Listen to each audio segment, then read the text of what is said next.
Club, the place where news happens. My name is Allison Fitzgerald Kojak. I am a correspondent at NPR News, and I'm the president of the National Press Club. Today we have a terrific program for you, and we invite you to listen, watch, or follow along on Twitter at the hashtag NPCLive. For those watching us today on C-SPAN or any other program, please be aware that our audience today consists of members of the press club members, and members of the general public. So any applause or other reactions you hear aren't necessarily from the working press. I'd like to take a moment to introduce our guests at the head table today. To my far left, we have Philip Brasher, Executive Editor at AgriPulse Communications.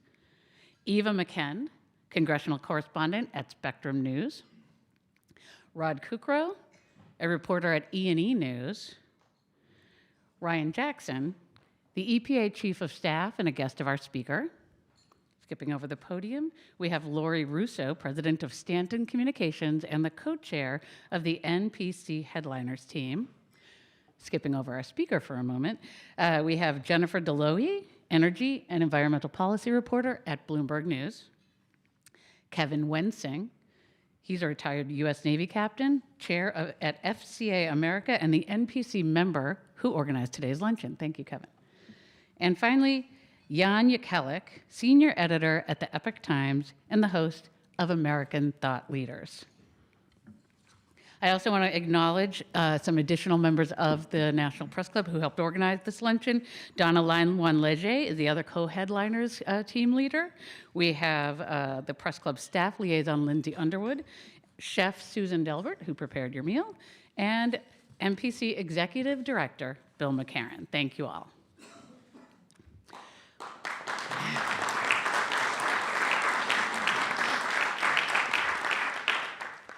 Andrew Wheeler was confirmed as administrator of the Environmental Protection Agency last November, but his tenure leading the agency started months earlier, when his predecessor, Scott Pruitt, resigned amid a series of ethics scandals. Wheeler has a long history at the agency. His first job in Washington, in fact, was at the EPA, where he worked on chemical regulations, pollution prevention, and right-to-know issues. He went on to serve as a staff member to Senators James Inhofe of Oklahoma and George Voinovich of Ohio. And finally, as chief counsel and staff director at the Senate Environment and Public Works Committee, the committee with jurisdiction over the EPA. During that time, he worked mostly to reduce environmental regulation.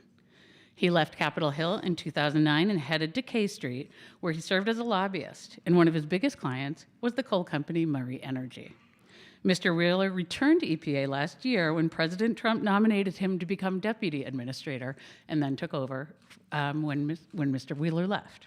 I mean, Mr. Pruitt left, excuse me. You haven't left yet. He recently told CBS News that while he thinks climate change is an important issue, the threat is too far in the future to focus on today. Instead, he said the EPA and its colleagues around the world should focus on ensuring that everyone has access to clean drinking water.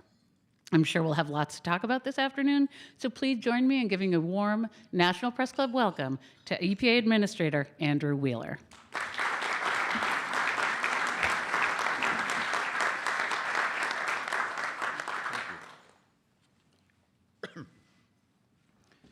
Good afternoon, and it's a pleasure to be with you today. Thank you, Allison, for the warm welcome, and thank you, Kevin, for organizing this lunch. Since this is the National Press Club, I'd be remiss not to use this opportunity to address my friends in the media. Every year since 2001, Gallup has conducted polling on the same question. Do you think the quality of the environment in the country as a whole is getting better or getting worse? Every year since 2001, more people have said getting worse than getting better, often by large margins. We need to fix this perception, and we need the help of the press. The public needs to know how far we've come as a nation protecting the environment. And here are a few environmental indicators that need to get more attention. From 1970 to 2017, the U.S. has reduced the 6 main criteria air pollutants 73%, while the economy grew over 260%. Between 2000 and 2017, fine particulate matter concentrations in the U.S. dropped by roughly 40%. According to the World Health Organization, the U.S. has some of the lowest fine particulate matter levels in the world, more than 5 times below the global average, 7 times below Chinese levels, and well below France, Germany, Mexico, and Russia. From 2005 to 2017, the U.S. reduced its energy-related CO2 emissions by 14%. In contrast, global energy-related CO2 emissions have increased over 20% since 2005. On the waterfront, we've made similar progress. Over the past decades, the U.S. has transformed many of its rivers, lakes, and bays from dumping grounds to meccas of tourism and economic activity. In the 1970s, more than 40% of our nation's drinking water systems failed to meet even the most basic health standards. Today, over 92% of community water systems meet all health-based standards all of the time.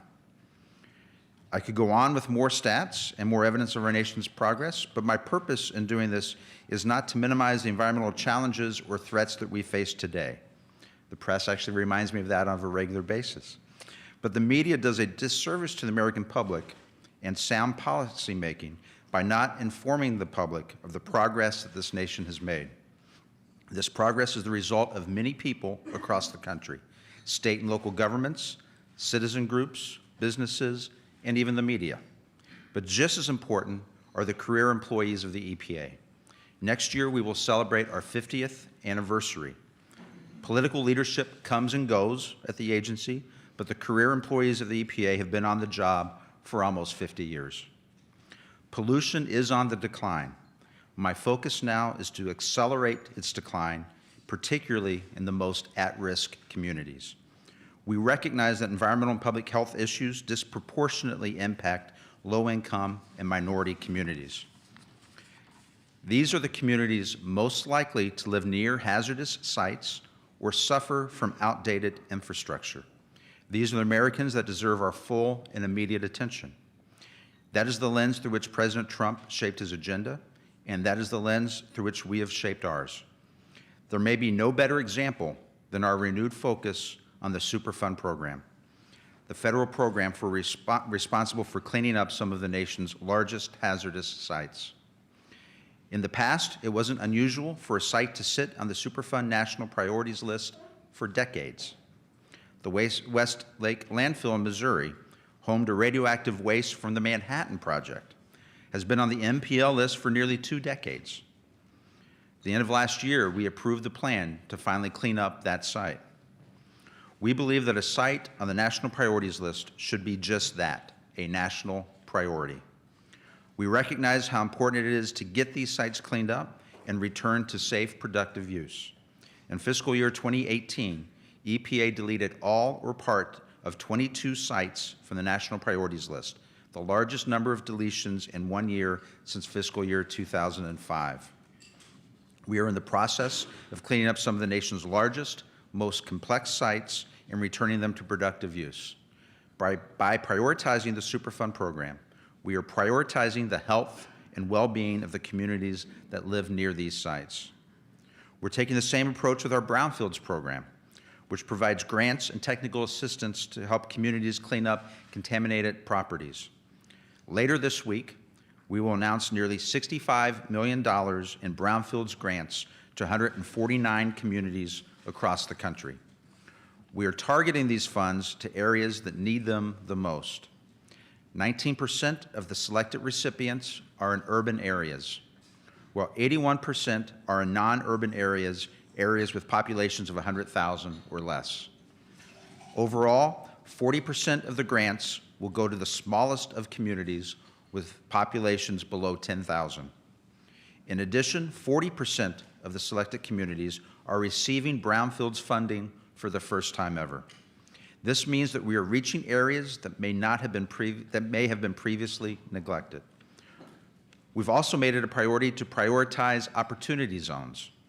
These are the economically distressed areas that can be designated for preferential tax treatment under the President's new tax law.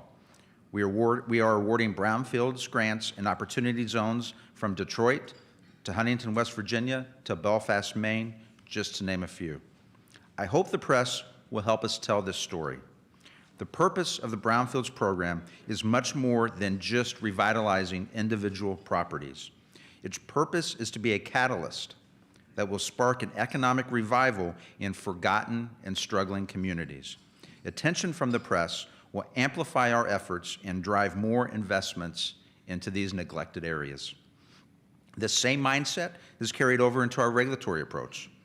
There is no disputing who benefits from complex, confusing regulations that can only be interpreted by high-paid lawyers and consultants. Small businesses cannot suffer these costs, so we are focused on providing regulatory certainty and clarity that every American can understand. This is the goal of our new Waters of the U.S. definition. Our ultimate objective is that property owners should be able to stand on their property and tell if a water is federal or not without hiring outside professionals. In order to achieve this, we are clearly defining the differences between federally protected waterways and state protected waterways. The same day the proposal was signed, we convened a work group of EPA and Army Corps scientists to explore the ways we can accurately map which waters are in and which waters are not.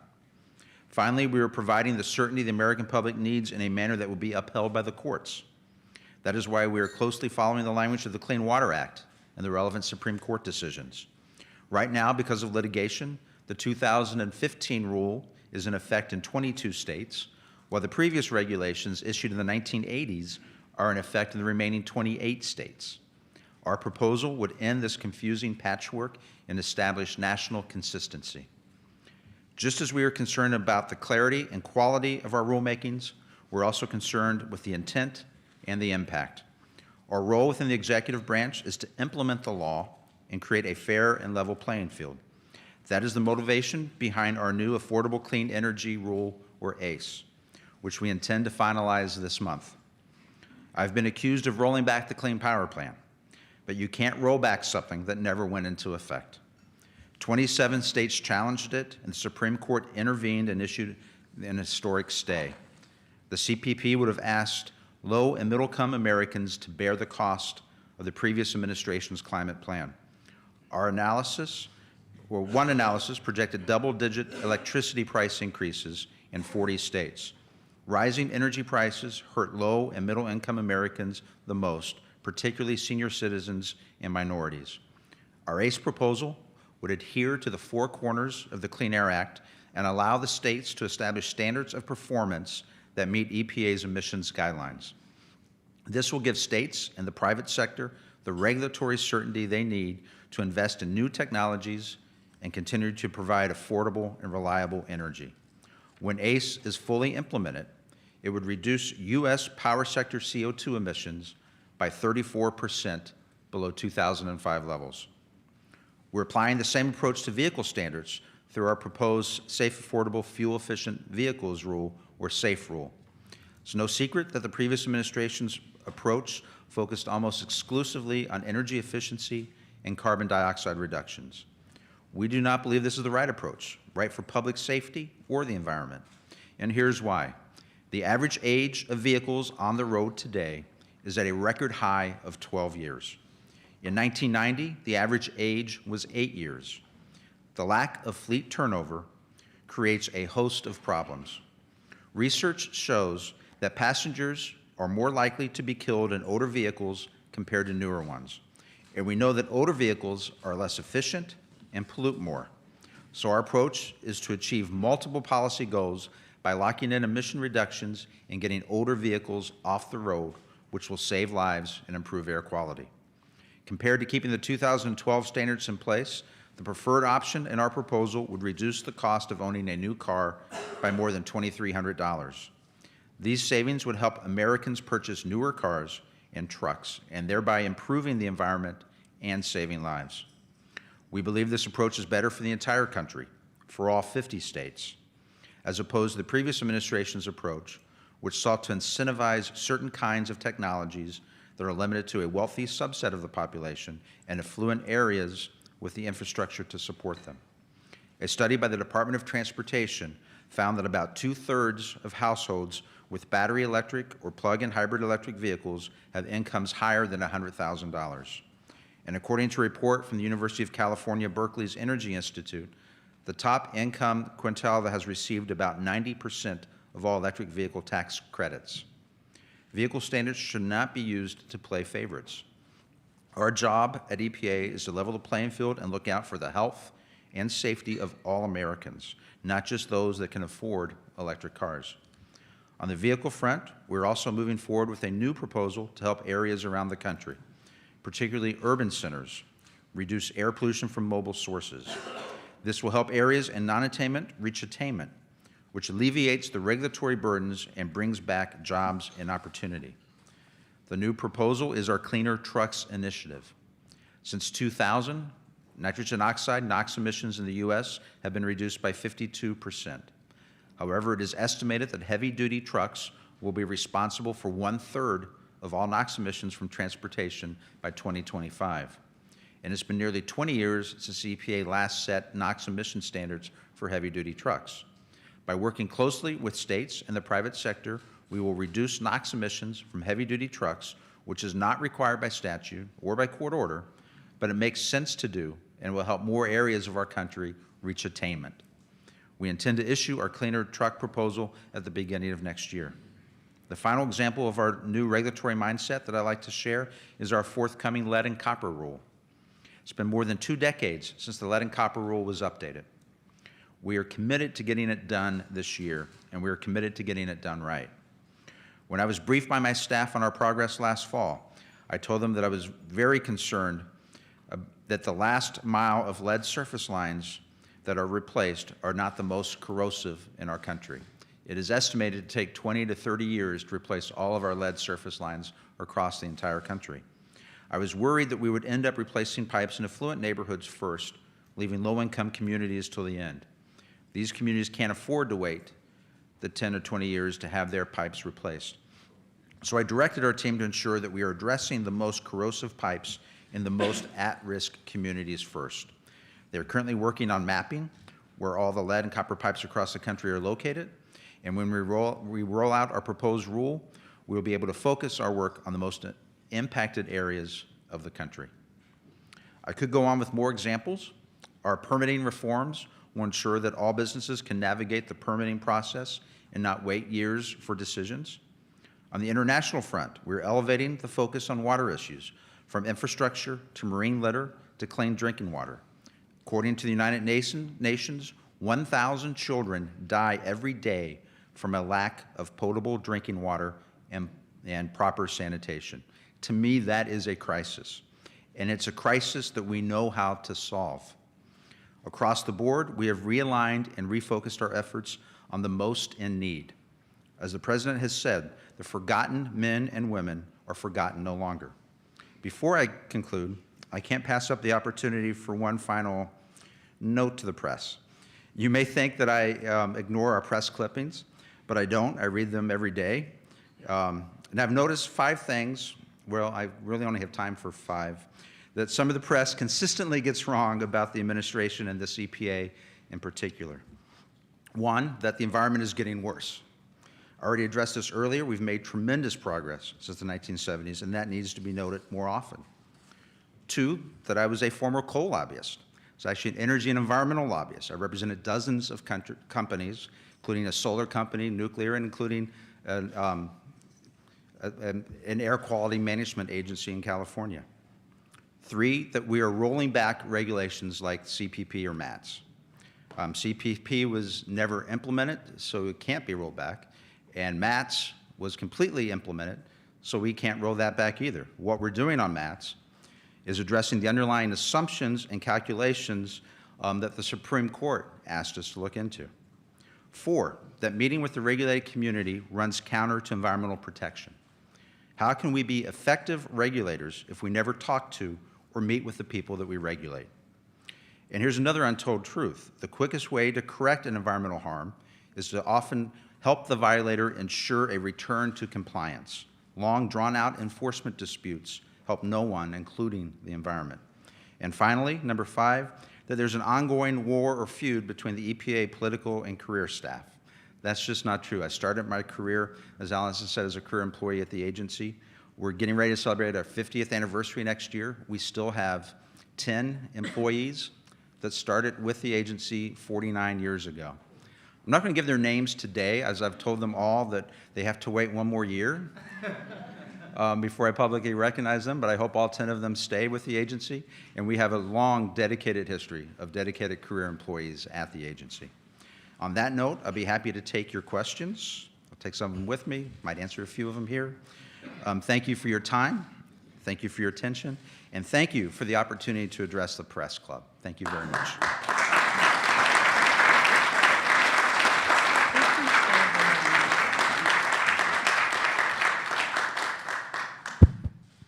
As I said, we have a lot of questions already, but please bring your questions up if you want. Since you talked a lot about water, I just figured I'd start right in and ask you, what is the situation right now in Flint, Michigan? Right now, Flint, Michigan is attaining the water quality standards. We test their water on a regular basis. We're working with the local city as well as the state. We're still providing bottled drinking water to people if they need it, but at this point, the water quality in Flint, Michigan is safe to drink, and that's one of the reasons why the president directed us to look at the lead and copper rule. You know, we're not under a requirement to update that rule, but we want to make sure that there are no Flint, Michigans in the future.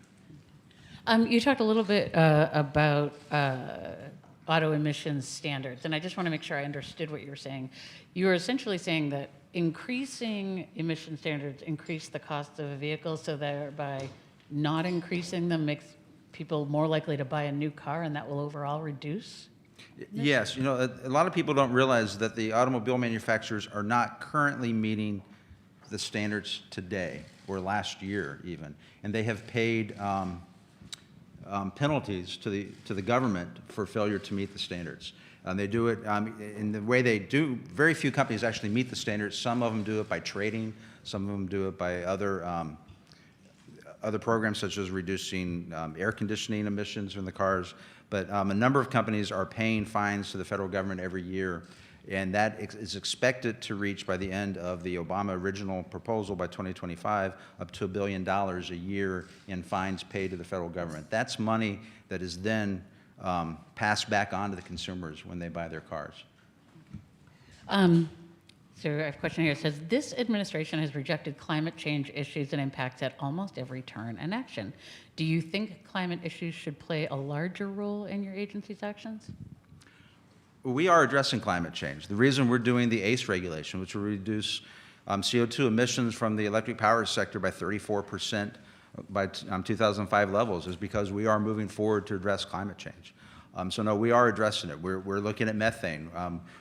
Our CAFE standard will also reduce CO2 from the automobile sector. So no, we take climate change seriously, and we are implementing the laws that Congress has given us, and we are moving forward on ACE, on CAFE, on methane as well.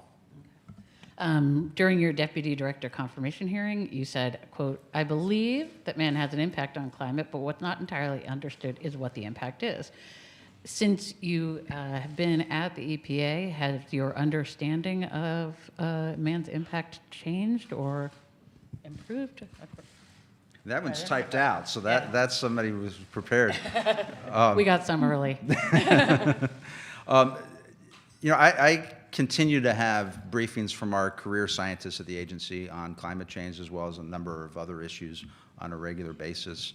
I was a little critical of the National Climate Assessment when it came out last November, December, the end of last year. It was mostly critical, though, on how it was being portrayed in the press, because all the press reports focused on the worst case scenario, the RCP 8.5, which even the UN's IPCC is moving away from. And that, you know, the direction of the 8.5 in the National Assessment last year, that was actually a direction by the Obama White House to tell the career staff what to look at as far as worst case scenario. So I thought that was political interference by the Obama White House in that process. This administration did not stop the assessment from going forward, and we published it as it was. But I do think we need to take a more realistic look at the worst case scenarios, all the scenarios going forward. There's a lot of uncertainties when you get 50, 75 years out, and we need to better understand those uncertainties and do a much better job of explaining to people what they are and what they mean. Do you think that, though, you should be preparing for the worst case scenarios? It depends on the RCP 8.5. I mean, even the United Nations is moving away from that. So I'm not sure that that's the worst case scenario we should be preparing for. But that's part of why we need to do a better job of understanding the uncertainties in the modeling, so we can figure out what is the, what do we need to prepare for? What is the right level to prepare for? So this question sort of goes to what we've been talking about. It says, clearly the Trump EPA is headed in a different direction than the previous administration. How do you see your direction or approach? Well, I would say, the Obama administration almost single-handedly focused on climate change, which is a very important issue, and we are focusing on that. We are addressing it. But I think at the expense of other programs, like the Superfund program, the fact that we had 22 sites delisted last year, the most since 2005. We will have a similar number delisted this year. I'm personally taking a lot of time on these Superfund sites and briefings by the staff to make sure that we are selecting the right remedy to get these sites cleaned up and get past the lawsuits and the legal maneuvering from the responsible parties to try to make sure we have agreement and we can get these sites cleaned up and back in productive use and safeguard the people who live around those sites. Last month, we listed a new site. So while we're delisting, we're also listing new sites. We listed 7 or 8, I believe it was 8 sites last month to the national priority list. One of them was a small town in West Virginia, Minden, West Virginia. They have about 250 people now, from a high of 1,200. That community has been hit really hard because of the environmental degradation. It was from PCBs in the area. I mean, if you have this in the news every year for the last 20, 30 years, who wants to move to that city?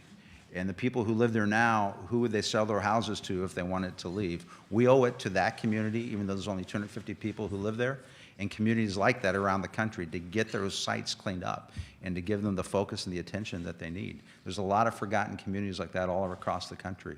And what we're trying to do at the agency through the Superfund program and our Brownfields program and our economic and the and focusing on the zip codes with the most economic degradation around, is to try to give some help and support to those communities. So I think that's very important for the EPA to focus on. So, and you discussed in your when you were discussing brownfields that 40% of the grants were going to rural small towns or rural communities. Mm-hmm. I guess the counterpoint would be, shouldn't the money be directed to places where a lot of people live? It had more impact? And we've done that a long time in the Brownfields program. And we're still doing that. I think it's approximately 20% are going to large urban areas. And those are the areas, though, that have received a lot of the Brownfields grants over the years. We did not just decide we're not giving to the large cities anymore. This is all done by career staff and by looking at each grant application as a competitive basis. And a lot of these small areas, they deserve to have these environmental sites cleaned up. The PCBs that were produced and were used in Minden, West Virginia, didn't go to help the people who lived in Minden at the time. They went to help people in larger cities. We owe it to those communities to clean up their environment, just like we owe it to people in urban areas too. But 20% of our grants are going to large urban areas. This question is, many say you are doing industry's bidding at EPA, taking actions that favor many of your previous clients. How do you address those concerns? Well, I'm not. We have very clear ethics regulations. The Trump Ethics Pledge, I've upheld that. I've not met with any of my former clients. I've not talked to my former clients. So no, I'm not doing anybody's bidding but President Trump and the American people. Why has EPA defunded a 2-decade national project to research the impact of environmental pollutants on children? It says Congress sought to continue the funding, but EPA said it's a matter of appropriations. I'm not sure. I have 2 questions on this. I don't know. I'm not sure which program that's referring to. We made a change in the leadership of our Children's Health Office this last year. Children's health is very important. We've asked for new funding this next year for a school initiative. We have a lot of programs across the entire agency that focus on PCBs in schools, or focus on lead in schools, or drinking water in schools, and they're all kind of separate and across the board. What we're doing with this new Healthy Schools initiative is to try to bring all that under one umbrella to help school administrators and principals figure out what are the important renovations they need to make in their schools to make sure that children have a healthy education, where they go to school in a healthy school for a healthy education. We have several questions about Roundup or glyphosate. And the first one is just quite simple. What's the EPA's position on the safety of Roundup? And that is, currently in litigation. There's been a couple cases out in California. We've just, and I believe we put the new scientific review out for comment, but we do not believe it's a carcinogen. And this is in keeping with a number of other health organizations around the world.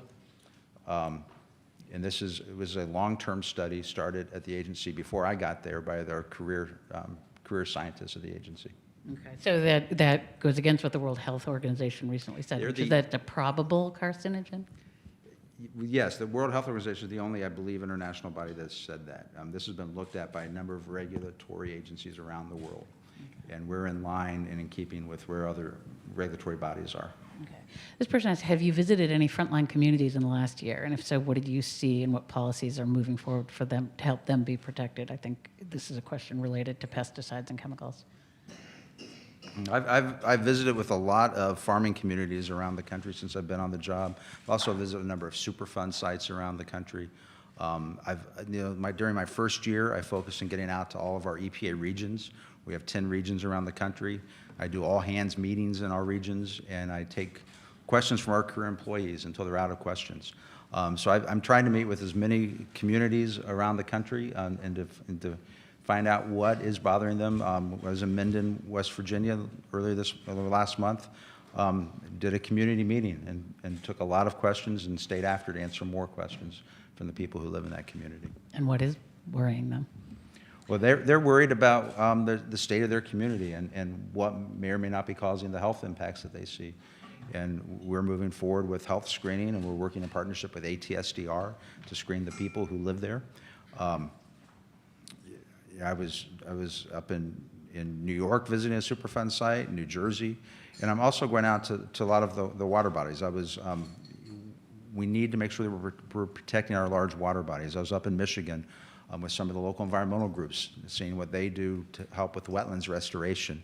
I've done that with the Chesapeake Bay here as well, in the DC area, and down in Louisiana to make sure that our coast is being restored following the oil spill in the Gulf. Been down there twice now, and I think it's important to get out in the field to see what we are doing to clean up the environment. There's actually a question here about ocean plastics and the concern that ocean plastic pollution is getting much worse. I know EPA doesn't have control over the world's oceans, but is there a role for EPA to be a leader in trying to clean up ocean plastics? There is, and I was just at the G7 Environmental Ministers meeting a month and a half ago in France, and I'll be at the G20 Environmental Ministers meeting later this month, and that is a big issue for me. In addition to drinking water worldwide is also the ocean plastics. 60% of the plastic debris in the oceans comes from 6 Asian countries. If you look at the list of contributing countries, the United States is ranked 20th. So we still need to do more here. We need to do a lot more on recycling in our country, but we need to work with the 6 Asian countries that are producing 60% of the ocean's plastic debris and work to clean those up. At the EPA, we have some international projects, one in Panama, one in Jamaica, and one in Peru. They're all here in this hemisphere. But what I've done as the EPA Administrator is talk to my counterparts at the EU, as well as Canada and Japan. And we're committed to taking a look at the pilot programs that we've all done individually and try to figure out what are the best pilots to go to the next level with those 6 countries to try to make sure that those countries are reducing the ocean plastics that go into the oceans. Because it goes in the ocean in Asia, but it ends up on our beaches in the United States. Not to mention getting into the food supply and affecting the marine ecosystems. So we have to address this globally as a world. But there are some best practices out there, and we're trying to figure out what are the best practices that can be replicated in countries such as Sri Lanka or Vietnam that are contributing the plastics to the oceans. So we have a couple of pretty detailed questions on chemicals. Oh, those weren't detailed before? Well, the first FDA market basket sampling of food found several instances of surprisingly high readings of various PFAs, seafood and cake in grocery stores. Public health groups in many states say the EPA needs to act more quickly to set a maximum contaminant level for PFAs. Is that in the works? PFAS? So it's PFAS, PFOA. Okay, sorry. That's all right. So we came out with an action plan earlier this year. It's the most comprehensive action plan for a category of chemicals ever produced by the EPA in our 49-year history. And we did that in under a year. We had a lot of career staff working long hours to put that together, and we're addressing it under all of our statutes. EPA in our 49-year history has a history of being very siloed. We have our air office, our water office, our lands office, our chemical office. And we've had historically a difficult time working across those silos. What we did on our PFAS, PFOA action plan is try to break down those silos and have the teams work together. And we are moving forward on toxicity standards for the chemicals under our enforcement office on cleaning up where we find it. We've already initiated 8 enforcement actions to clean up PFAS, PFOA where we find it. We're also we've worked with states on 20 more enforcement actions around the country. We're looking under our chemicals program to make sure we test for this more. I've seen a few blank faces in the audience on this one. PFAS, PFOA, they've been in the environment 40, 50 years. It's the most famous one would be the Teflon pans, the chemical in the Teflon pans. There's also the chemical in Scotchgard, also the chemical in Gore-Tex clothing. So if you think about it, everybody has it in their homes. It's been around for a long time. And the problem is it gets into the environment, and it's a persistent biological accumulator. It gets in the water system, for example, and you have to clean it up. But the problem is that there are thousands of these different chemicals, and they don't all have the same risk. But you also can't use the same test to test for each of them. And you can't use the same method to clean them all up. So I know that there are people who would like for us to move faster, but we're doing some groundbreaking research in our research labs in Cincinnati and in North Carolina to try to identify the chemicals earlier, to try to identify which chemicals are causing a health problem, and then what are the best cleanup solutions depending on which one of the compounds it is. So this is a very complicated issue, but we have addressed this much faster than the agency has ever done for a chemical of concern like this before. This one is about perchlorate in water. They're saying the EPA recently announced a proposed drinking water limit that's 3 times higher than the previous limit for perchlorate in drinking water. What's the reasoning behind that? That was a proposal. We've come out with, I believe, 3 levels in the proposal. We're taking comment on that right now. This is based on the most recent science, and this is something that our career scientists have been working on for several years now. It predates our administration. But we put out the proposal based on their recommendations and research. We know a lot more about perchlorate than we did 10 years ago.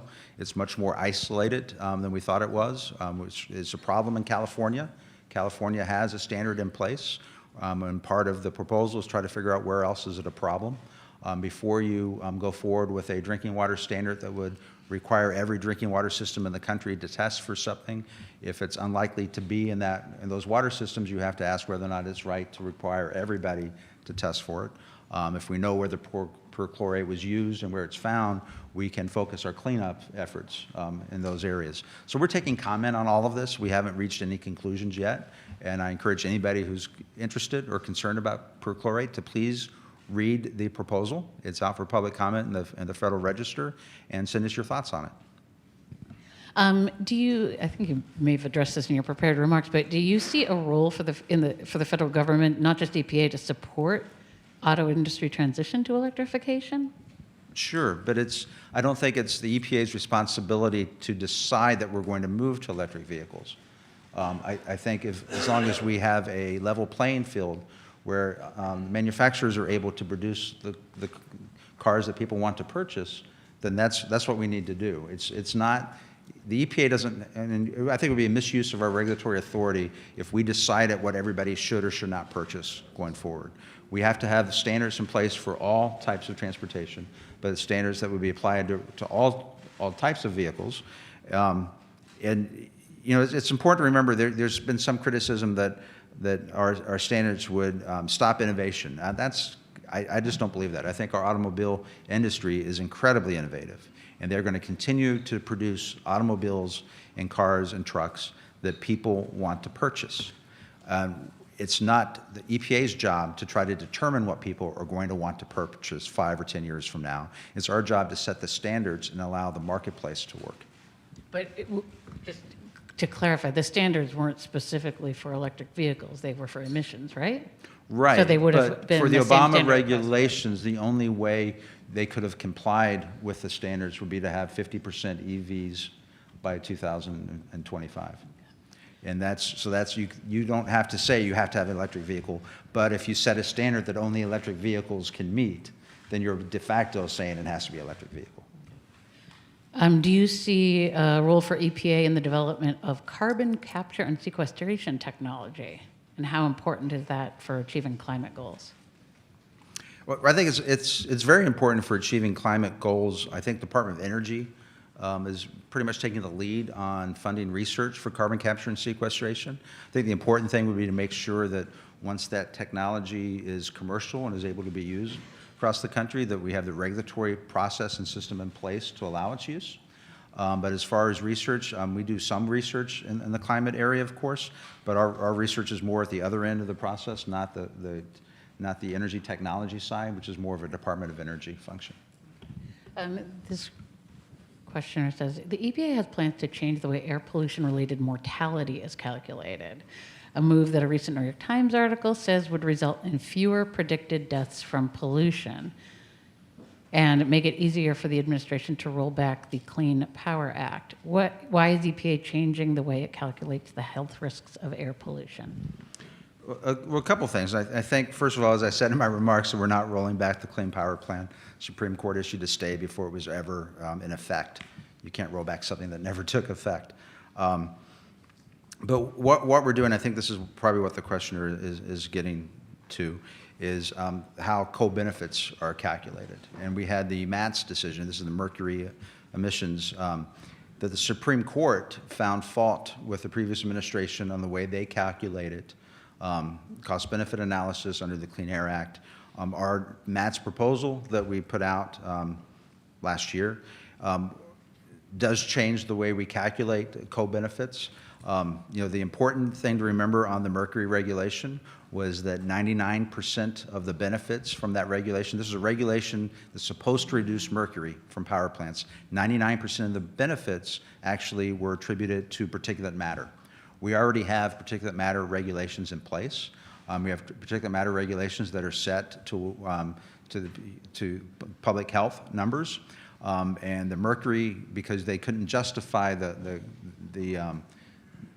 cost of the mercury reductions, they used the co-benefits argument of going further for PM benefits, which is sort of, I believe, double counting. So what we're doing, though, is following the Supreme Court's case and the direction that the Supreme Court gave us and reviewing the calculations for the mercury standards.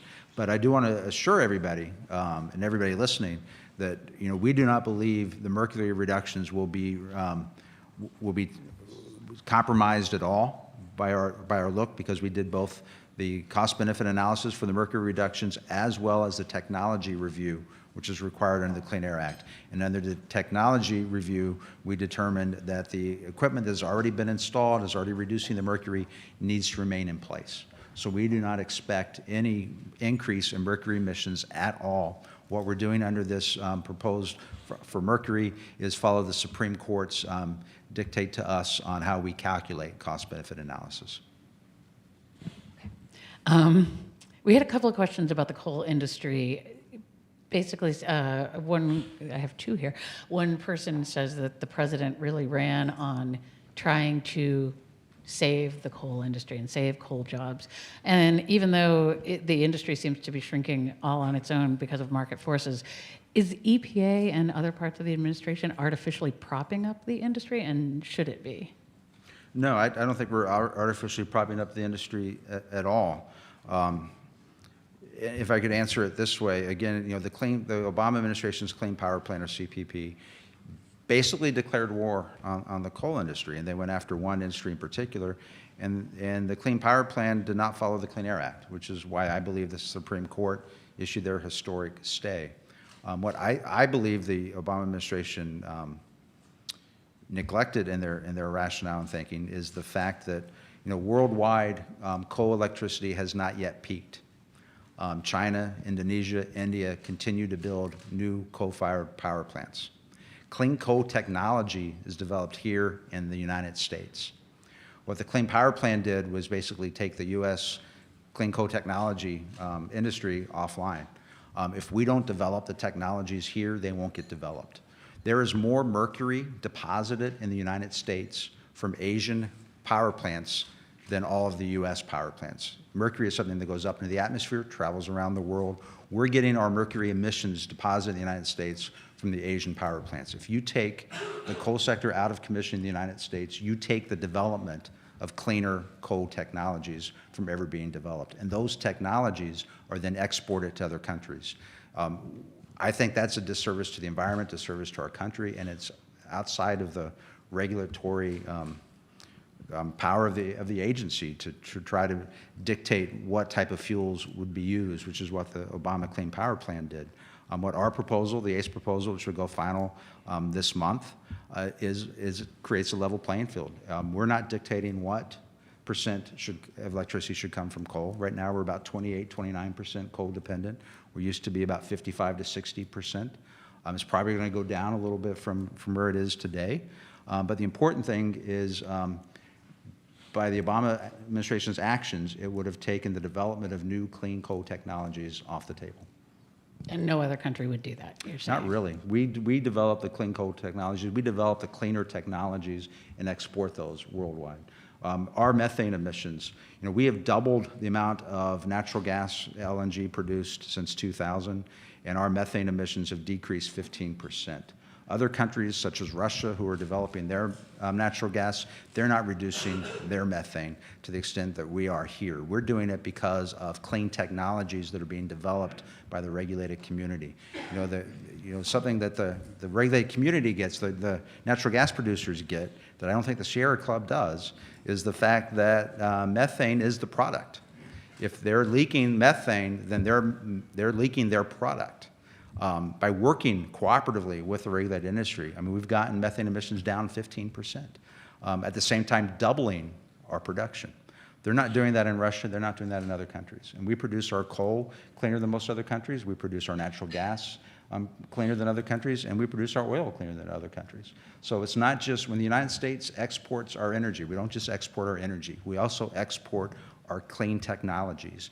And we don't trample on the sovereign rights of our trading partners when we do that. We have two questions about the Climate Kids lawsuit. It's coming up for a hearing in Oregon. How do you assess that lawsuit? You ask me legally? I think it's legally, it's interesting. personally? It's a very interesting lawsuit. I don't think it's going to go much further. As far as standing, and I know there's been back and forth on the case. It's gone up and back down again. It's going back up again now through the court systems. Hasn't really been tried on the merits yet. I think they're dealing with two. Does anybody have standing? I'm curious. Well, I think it's. Well, I think if we didn't move forward with climate regulations, then people would have standing to challenge us for that. As far as standing to challenge what might happen 50 or 70 years from now, I don't know that they. I don't know that they do. But I say that, and there's a lot of free-thinking judges out there that like to give standing to new groups all the time, so I'm not going to prejudge where that case may end up. Somebody asked your opinion of the Green New Deal. Is it realistic, or is it a job killer? Or you can fill in whatever you'd like to call it. Well, I don't think it's realistic.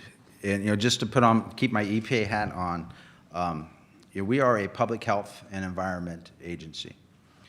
And one of the things that we do, and I don't talk about it enough, I try to talk about it with career employees all the time, is our emergency response. We respond to emergencies around the country almost every single day. Large responses, hurricanes, tornadoes that people know about, they read about in the papers, but there's, small one-car train derailments that we respond to. But we're responding to something everywhere in the country every single day. When we have a large-scale incident like the hurricanes last fall, we go in the ground. One of the first things we do is try to make sure that the grid is up and functioning in order to power the drinking water systems. We consider the drinking water systems to be a primary health function, and we have to make sure that we have a reliable electric grid to ensure that we have safe drinking water. What the Green New Deal does not do anywhere in it that I've read or read about it is that it values a reliable electric grid. Now, there have been other climate bills in the past. There were climate bills that were debated when I was on the Hill 15 years ago that at least, whether they meant it or not, talked about grid reliability in the language, at least maybe in the preamble or the findings about the importance. I don't see that reflected in the Green New Deal, the acknowledgement that we have to have a reliable electric grid. If for nothing else, for great events like this, but if nothing else, and so people at home can watch on TV, in order to power our drinking water systems around the country, you have to have electricity to do that, and that's not a value that's in the Green New Deal. We had several questions about your predecessor, so I will try to push them in together. I've had 14 predecessors. I'm the 15th. Your most recent predecessor? I'm the 15th EPA Administrator. Well, this person asked, when Scott Pruitt was head of the EPA, it was a difficult time at the agency, and they said the morale was pretty low given some of the ethics issues that he faced. Have you changed the atmosphere or mood in the agency staff, and how has his tenure made your job any harder? Well, I think there is always a change in morale and attitudes at an agency, any agency or department, when you change from one administration to the next. I've been in this, in and around Washington, D.C., started off at EPA during the George H.W. Bush administration. I actually was there the last 2 years of the George H.W. Bush administration and the first 2 years of the Clinton administration. And I can tell you there was a lot of unease at EPA during that transition from the Bush administration to the Clinton administration. So there's always unease, particularly in the first year of any new administration. What I've done since I've been the acting administrator last summer is I've visited all 10 of our regional offices. I've visited our 3 largest labs. I have plans to visit the rest of our labs. I do all hands meetings with our career employees. I listen to them. I let them ask me any question that they want. And to be honest, their questions are harder than yours today. But I answer them. And I think, I'm sorry. I answer them, and I think that they like that, and that's reassuring that they know that they're being heard, and they are. Okay. This person says the EPA's workforce has decreased by nearly 1,200 employees in the last 2 years. Does that concern you, and what's the reasoning behind that? Yeah, absolutely it concerns me. 40% of the EPA workforce, and I'm not just thinking of the 10 that have been with us for 49 years, but 40% of the EPA workforce is eligible to retire over the next 5 years. While I don't think they will all retire over the next 5 years, I have to, as a manager, plan that they will be retiring over the next 10 years.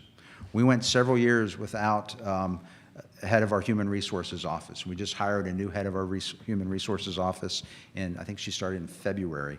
I actually interviewed her, and I'm told that that was unusual for an EPA administrator to interview that level of employee because it was about 3 levels down. But I wanted to make sure that she knew some of the issues and concerns and challenges that I see at the agency so that I wouldn't just hit her on the first day and catch her off guard. We have a history as an agency of people coming to work at EPA and spending their entire career as evidenced by the 10 employees that have been there for 49 years. I don't look for that in the future. You know, there's something that I don't think the private sector has fully grappled with yet, and I know government hasn't, is how do we deal with the new millennial generation coming up? People who are graduating from college today are not expected to stay in the same job, sometimes not even the same profession, their entire career. They're looking to have 3, 4 different jobs, careers over their working lifespan. That runs counter to everything that we know at the agency. You know, we have EPA managers that have been there for 20, 30 years. They hire somebody new straight out of college, and they're thinking in the back of their mind, this person's going to be here for the next 20 years.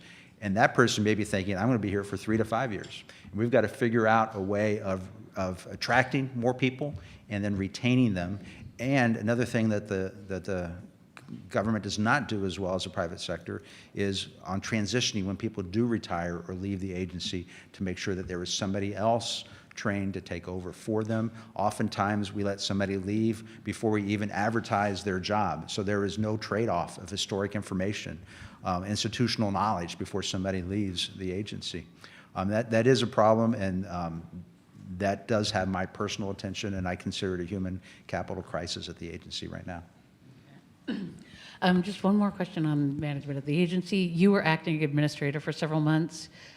Several other top-level officials in this administration are serving in an acting capacity. Do you see that as a problem, the difference between being an acting administrator versus being Senate confirmed? It's a lot nicer being confirmed.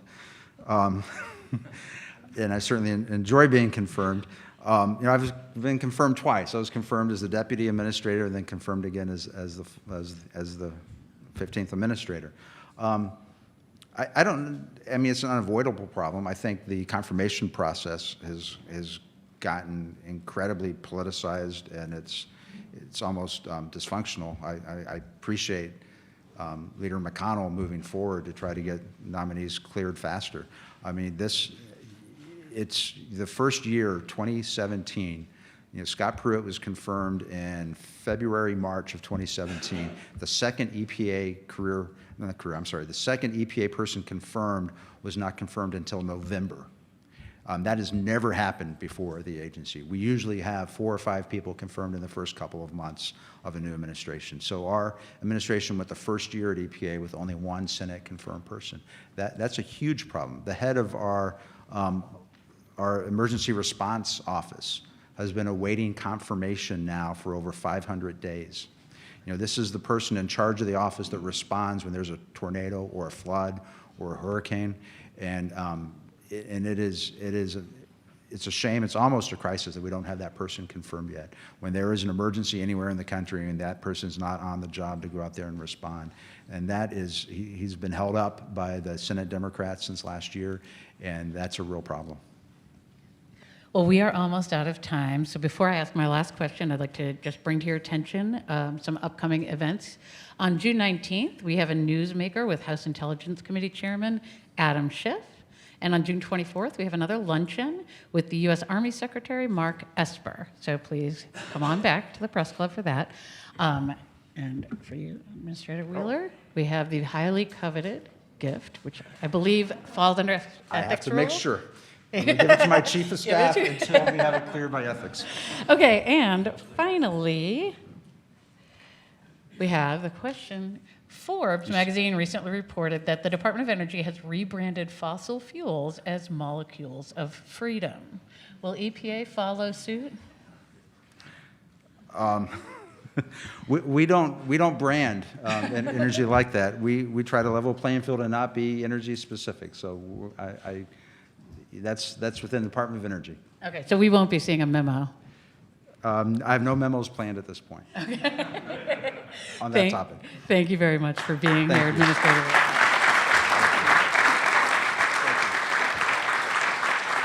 And we are adjourned. Thank you for being here, everybody.